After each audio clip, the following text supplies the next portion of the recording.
pour une fois, mais ça arrive, hein, la fête d'Hanouka, le Shabbat et la nouvelle lune se coïncident. C'est une force, c'est une grâce, c'est une bénédiction. Parce que la fête d'Hanouka nous parle de la lumière. Le Shabbat est au-dessus de la création. Quand nous venons au Shabbat, nous venons pour célébrer la création. Nous venons pour soumettre la création à nos ordres. Vous voyez? Et le Rosh Chodesh, qui est donc le premier jour lunaire, donc le jour qui envoie toute l'énergie divine pour impacter tous les autres jours du mois, c'est un jour qui vient aussi avec la lumière, avec une force. Et ce jour, lorsqu'on l'observe et qu'on émet des prières, c'est-à-dire on renseigne l'univers, donc on prend donc possession de tous les autres jours du mois. C'est pourquoi ceux qui ont compris ce secret et qui ont compris que la parole d'Hachem, qu'on l'appelle Bible ou Torah, ce n'est pas un calendrier solaire, mais c'est un calendrier qui est lunaire. Et tous ceux qui observent le calendrier lunaire, le Seigneur leur accorde la prééminence, la domination et le règne. Ça, que vous le voulez ou pas, mais c'est ce qui se fait. La preuve en est que quand nous lisons le psaume 104, le verset 19, il dit c'est la lune qui établit les saisons. Tout court, et puis c'est fini. Dieu du gloire. Il y a des mystères qui ne sont pas expliqués dans la Bible, mais ces mystères sont avec nous dans la Torah, puisque dans la Torah orale, on a donc ces mystères, on a donc je pourrais dire, l'interprétation de ces choses. Et cela fait que, à la différence, nous ne sommes pas des biblistes, mais nous sommes les hommes de la Torah, parce que nous avons la Torah orale qui nous donne et qui nous permet de comprendre ce qui est des interrogations au niveau de la Bible. Et c'est pourquoi je vais prendre le temps de ce soir, cette nuit, d'expliquer certains mystères concernant le calendrier lunaire. Pourquoi est-ce que Dieu l'a instauré? C'est le mois qui nous exprime la totalité. C'est tout ce qui est complet. C'est le temps de la récolte et même de la provision divine. Donc c'est un mois dans lequel, quand tu fais une prière, forcément Dieu il ne fait que les choses ne font que s'accomplir. C'est un mois où on parle de la totalité, on parle de tout ce qui est complet, on parle de la récolte, on parle de la provision. Parce que dans l'arbre de vie, ce mois nous apporte la vie, ce mois nous apporte l'exaucement, ce mois nous apporte tout ce qui est grâce.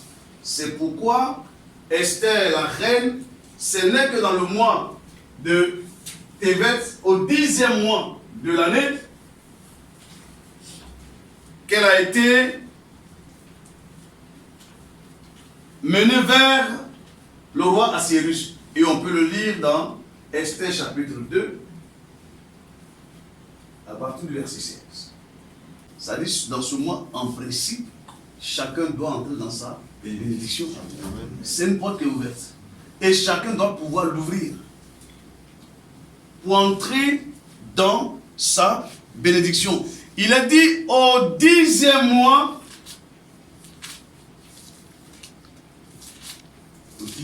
pendant le règne du roi Assuérus, Esther va être connectée, on va l'envoyer en présence du roi. Le roi venait de divorcer. Veuillez vous asseoir. Il venait de divorcer. Vous savez, quand c'est pour toi, Dieu a une manière de travailler. Ça dit même le monsieur ou la femme peut être marié. Il peut même légalement être marié. Mais Dieu peut permettre qu'il survienne des difficultés dans le couple et qu'il y ait séparation parce que quelqu'un est à la mauvaise place. Et Dieu l'enlève et mène celui ou celle qui doit être à cette place. Amen. Ne pensez pas que vous avez acquis des choses. Soyez-en rassurés. Si vous êtes rassurés que vraiment c'est pour vous, c'est pour vous. Mais si vous n'êtes pas rassurés et que vous êtes comme des intrus dans un domaine de mariage, forcément, vous allez perdre la place et quelqu'un d'autre ou bien quelqu'une d'autre va venir s'asseoir. Malheureusement, il fallait qu'elle bouge. Mais ils n'ont pas mentionné le mois dans lequel elle est partie. Mais ils vont mentionner le mois dans lequel celle qui était destinée au roi va arriver. On mentionne que c'est dans le 10, c'est au 10e mois. C'est un mois qui nous est tous favorable. Mais au même moment que c'est le temps de provision, le temps de bénédiction, au même moment, selon l'arbre de la connaissance du bien et du mal, c'est le temps où le diable peut vous mettre dans l'insuffisance, vous mettre dans le manquement, dans la désunion, dans l'opposition, dans le vol, dans la mort. C'est un mois où l'homme ne doit pas s'opposer à. C'est un mois où tout doit être un mois d'humilité, un mois de docilité, un mois de soumission. Vous voyez, l'arbre de la connaissance du bien et du mal, le diable va donc vous introduire dans la désunion, dans l'opposition, dans le vol et dans la mort. Voilà le schéma. L'arbre de vie dit, c'est le temps de la totalité. C'est le temps de l'accomplissement. C'est le temps de la récolte. C'est le temps de la provision. On peut débuter une année et les choses peuvent ne pas bien marcher. Mais il y a des mois au cours desquels nous devons exploiter, je pourrais dire, la saison spirituelle. Parce que le mois de Tébet, c'est une saison spirituelle. Ce 10e mois est donc une saison favorable pour nous tous. Amen. Pour ceux qui veulent entrer dans une faveur quelconque, c'est un mois qui est ouvert pour ceux. C'est pourquoi, comme je l'ai dit tout à l'heure, c'est un mois qui est ouvert au mariage. Parce que les rois sont dans le besoin.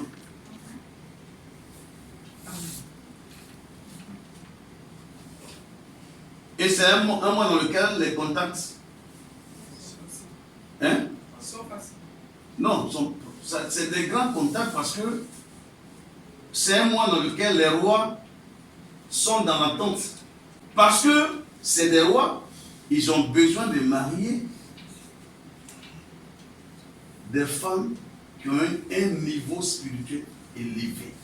Ce n'est pas ceux qui vont les ramener en arrière.